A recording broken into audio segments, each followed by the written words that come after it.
Great.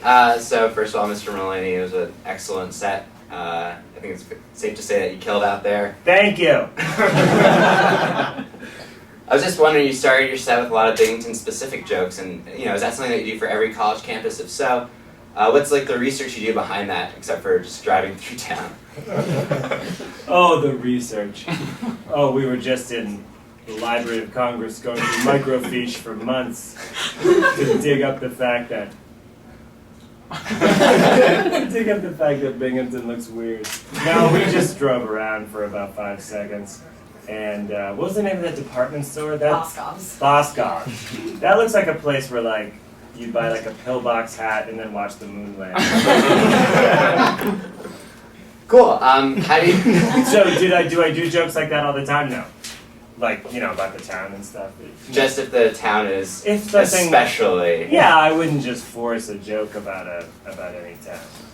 Cool. All right.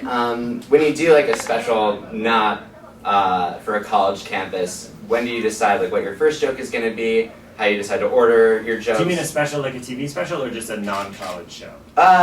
Just a non-college show. Well, I always like to open with something that's just kind of organic in the moment, like the city we're in, or just the venue we're in, or just the way it looked, or the way I walked out and invariably tripped or something. Whatever it happened, like I try to open with that, with the energy of the room, and not just come out and go like, I got married, and kind of launch into like material. So it all depends. Cool. So over the last year, your career has really taken off. And I was wondering how the exposure and the newfound fame and celebrity status has affected your stand-up, if it has at all. Now, I have the nicest situation. That's nice of you to say. I would say I am like medium comedy famous. People that know comedy know who I am, but like most people don't. I can still just like do whatever I want. I can like eat McDonald's over a garbage can at the Amtrak station. It's like no one knows who I am. So I do have a nice situation where if I go to a comedy club, like other comedians might know who I am. People that really like stand-up, a lot of students here seem to be excited, but it's not like famous, Yeah, I understand that. Has it like? So it hasn't really like impacted you that much, as far as like people stopping you on the street or anything, or. No, I like that stuff because it happens infrequently, so it's just kind of a pleasant surprise. It's like living in a small town. People are just like, "Hey, Mulaney," and I'm like, "How you doing?" And I don't know them at all. But no, it's like I don't have any kind of. It's not a burden to me. It doesn't happen that often. Cool. I want to move on to a lot of comedians that have come out recently and spoken a little bit about the politically correct culture of college campuses nowadays and how that's affecting their material and why they don't really want to play colleges anymore. And by most standards, you have a pretty clean act, but I was just curious if you have any thoughts on what these comedians are saying and if it does affect your act at all. No, it doesn't affect your act. I don't even know if they're saying it affects their act, or rather, and also they, like one dude said it, who's a great comedian. But like, no, I don't think it affects your act. I think it affects the show, maybe. Like you do material that maybe elsewhere wouldn't hit certain people's radars, might on a college campus. It also sometimes does at a club, a theater, anywhere. Yeah, I mean, there are college campuses that go along for any ride, It wasn't like everything I said was enlightened tonight. They still laugh because they know it's a joke. So I don't think it's ever affected people's material. I don't know people that like I gotta start writing super inclusive liberal college jokes. They just sort of go like, oh, I bombed because they didn't like my jokes. So it's less affecting their act and maybe affecting how they think of comedies. Do you think that's hindering the future of comedy, or do you think that it's more of the comedian's role to adapt to that setting? No, I don't think they have to adapt it. I think there's so many people that like if a comedian offended a certain college crowd, you move on. I mean, I don't think, no, I don't think it's going to do anything to the world of comedy. Comedy's been around forever. So, no, I don't think so. Cool.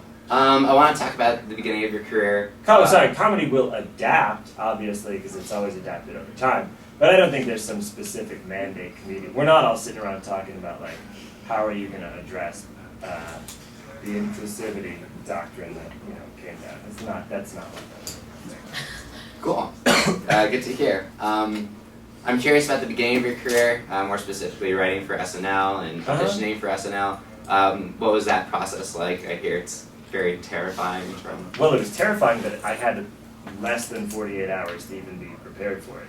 So I was doing stand-up. I was doing a show called Best Week Ever. I'd made just enough to live in Brooklyn. I was the happiest I'd ever been. Then summer of '08, I'd been on Late Night with Conan O'Brien a couple times, and they were like, "We're going to send your Conan O'Briens over to Saturday Night Live." And I was like, "Okay, can't hurt, but there's no room for me there. They have so many skinny white guys that do not for me at all. They have better skinny white guys. There's nothing I could do that Fred or Bill couldn't do. So couldn't do better. So I was like, yeah, do that." And then August 5th, I got a call that I was going to audition for Saturday Night Live August 7th. And I had to get an audition ready. So it was just like me, Nick Kroll, and TJ Miller we all found out the same day, whipping together auditions really quickly. And then went to audition, totally knew I wouldn't get it. Very excited to just be like, oh, this will be a cool story where I can say like I met Lorne Michaels and stuff.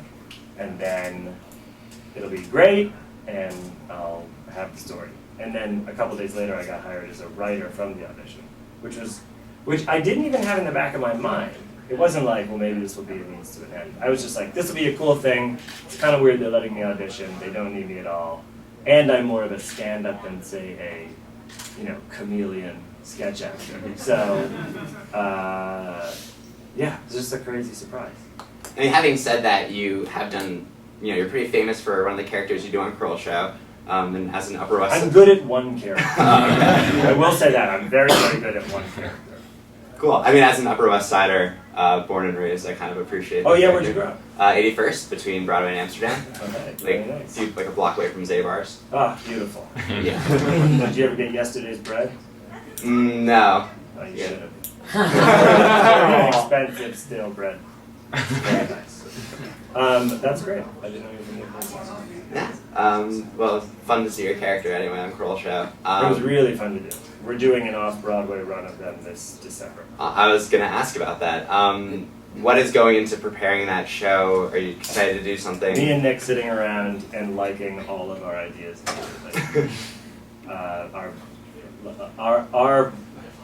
We're not discriminatory about oh hello jokes. Like anything we say, we immediately start laughing and write down. So it's a lot of like weaning out what the terrible, what the terrible useless stuff is and what might actually be good for an audience. Cool. And we should be pretty excited about that, right? Oh, it's gonna be so fun. Do oh hello every night at like a cool theater in the West Village, and then you have your whole day off. It's like the life of a king.